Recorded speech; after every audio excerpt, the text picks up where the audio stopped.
10월 21일 화요일입니다. 오늘 새벽 우리에게 주시는 하나님의 말씀은 창세기 49장 27절로 33절까지의 말씀입니다. 베냐민은 물어뜯는 일이라 아침에는 빼앗은 것을 먹고 저녁에는 움킨 것을 나누리로다. 이들은 이스라엘의 12지파라. 이와 같이 그들의 아버지가 그들에게 말하고 그들에게 축복하였으니 곧 그들 각 사람의 분량대로 축복하였더라. 그가 그들에게 명하여 이르되 내가 내 조상들에게로 돌아가리니 나를 헷사람 에브론의 밭에 있는 굴에 우리 선조와 함께 장사하라. 이 굴은 가나안 땅 마므레 앞 막벨라 밭에 있는 것이라. 아브라함이 헷사람 에브론에게 밭과 함께 사서 그의 매장지를 삼았으므로 아브라함과 그의 아내 사라가 거기 장사되었고 이삭과 그의 아내 리브가도 거기 장사되었으며 나도 레아를 그곳에 장사하였노라. 이 밭과 거기 있는 굴은 헷사람에게서 산 것이라. 야곱이 아들에게 명하기를 그치고 그 발을 침상에 모으고 숨을 거두니 그의 백성에게로 돌아갔더라. 아멘.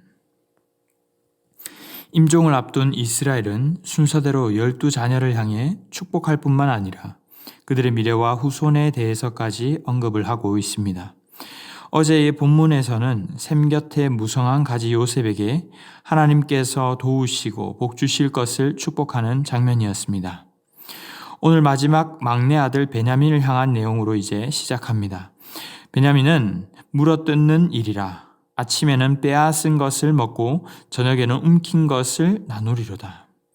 여기에서 물어뜯다라는 표현은 갈기갈기 찢다, 움키다, 삼키다 라는 뜻으로 아주 난폭한 일을 말하는 것입니다.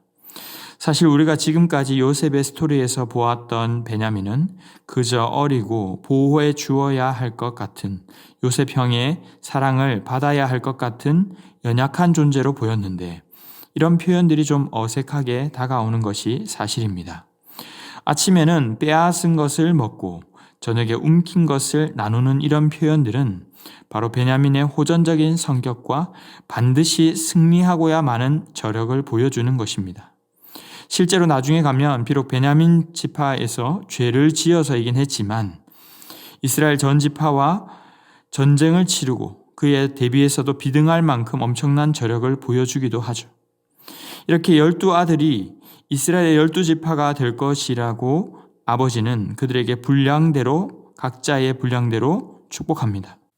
사실 처음 애굽으로 올 때는 전체가 70여 명밖에 되지 않을 정도로 적은 인원이었지만 하나님께서 내가 너로 큰 민족을 이루겠다. 자손을 별과 모래와 같이 많게 하겠다라고 조부 때부터 하신 약속을 이루실 것을 선포하고 있는 것이죠.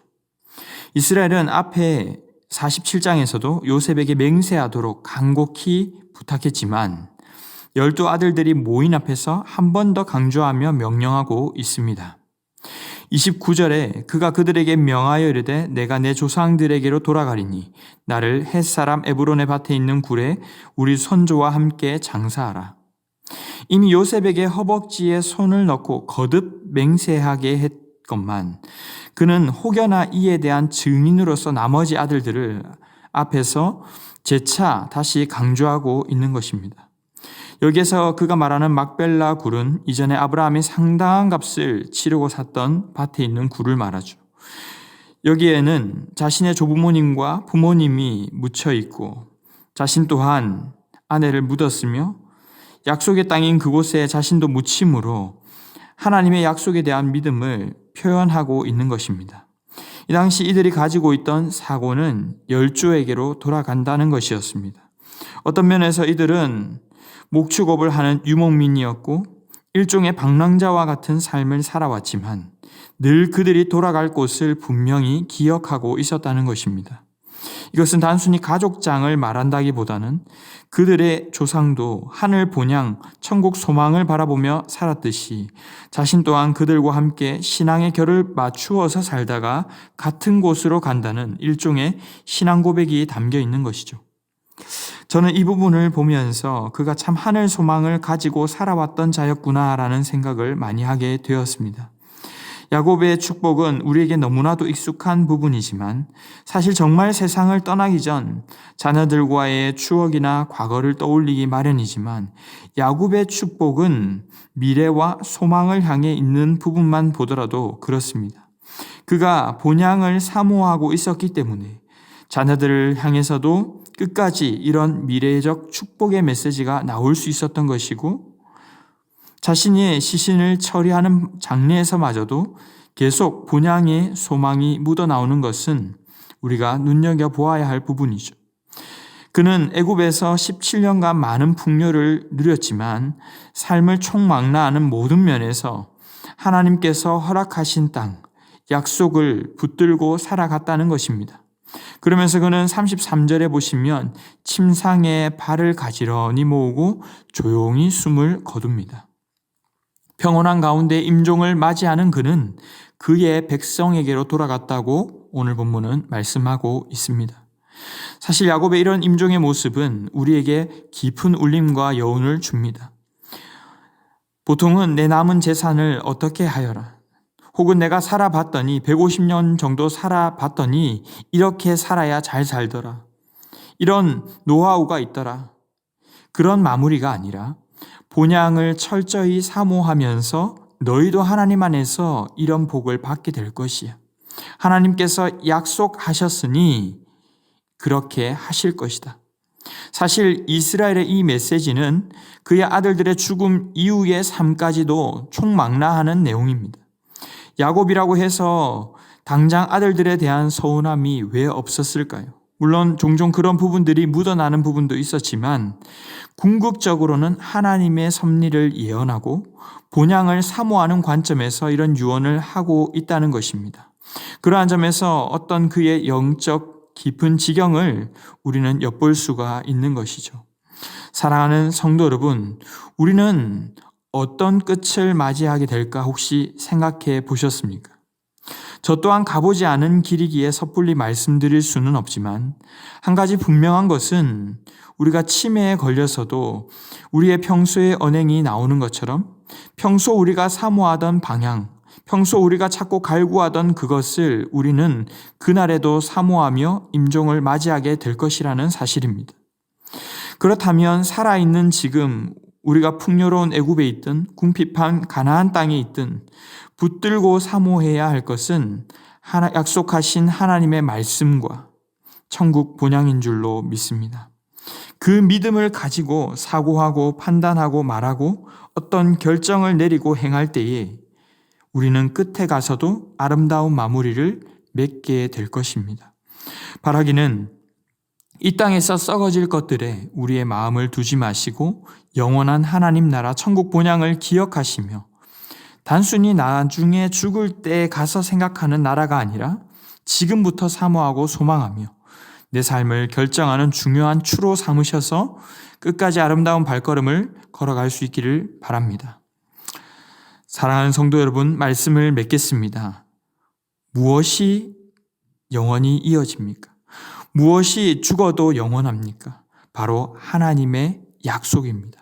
그 약속을 믿음으로 분명한 대가를 지불하고 그것이 누구도 부인할 수 없는 영원한 기업이 되었던 것처럼 우리 또한 자녀들에게 무엇을 물려줄 수 있겠습니까? 한때의 유행, 살아가면서 느낀 점들 중요할 수 있지만 끝까지 무엇보다 하나님의 약속을 믿고 살아가는 그 모습, 마지막에 축복과 끝까지 흐트러지지 않는 그 결단이야말로 내가 죽어서도 남겨줄 수 있는 믿음의 유산인 줄로 믿습니다. 믿음으로 시작했다면 기왕의 믿음으로 맞춰짐으로 그 믿음이 계속해서 계승되어지는 복이 저와 여러분의 가정에도 있게 되기를 주님의 이름으로 축원합니다. 기도하겠습니다. 사랑과 은혜가 풍성하신 주님, 오늘 야곱이었던 그가 이스라엘이라 칭함을 받고 끝까지 본향을 사모하며 믿음의 발걸음을 걷고 자녀들을 축복하는 모습을 통해 우리에게도 말씀하여 주시니 감사합니다. 저희 또한 어떤 형편에 있든지 영원을 바라보고 사모하는 마음을 주시고 끝까지 그 걸음을 인내하며 잘 걸어갈 수 있도록 은혜를 베풀어 주시옵소서. 오늘 주신 말씀처럼 영원하신 말씀, 하나님의 약속을 끝까지 붙들고 살아감으로 그 믿음의 유산이 저희가 떠나서도 자녀들에게 영영이 남는, 계속해서 계승되어지는 세상의 복과 비할 수 없는 복이 우리 그리스도인들의 가정에 임하게 하여 주시옵소서. 믿음으로 시작하여 믿음으로 살다가 믿음으로 마쳐지는 인생 되게 하여 주실 줄 믿사오며, 이 모든 말씀 우리 구주 예수 그리스도의 이름으로 기도드리옵나이다. 아멘. 이 시간 함께 기도하실 때 오늘 주신 말씀을 붙들고 기도하시고 주간 기도 제목을 따라 환우들과 섬김 사역을 위해서 기도하겠습니다. 우리 교회 환우들 명단을 보시고 항암 치료 중에 계신 분들과 여러 병약하신 분들, 영적, 육적, 정신적으로 어려운 분들을 위해서 기도해 주시기 바랍니다. 우리 교회가 기쁨으로 섬기는 교회 되도록, 모든 섬김 사역 통해 세상에 소망이 되는 교회가 될 수 있도록 기도해 주십시오. 아울러서 이번 주일 있을 10월 26일 또 새가족과 함께하는 아주 행복한 만남과 11월 1일 어린이 전도 축제 다주리를 통해 복음을 듣고 예수 그리스도를 구주로 믿어 영생을 얻게 되는 일들이 일어나게 해달라고, 말씀 준비하시는 목사님과 섬기시는 분들을 위해서도 모든 태신자를 위해서 이 시간 합심 제목과 개인적인 제목으로 기도하도록 하겠습니다. 함께 기도하겠습니다.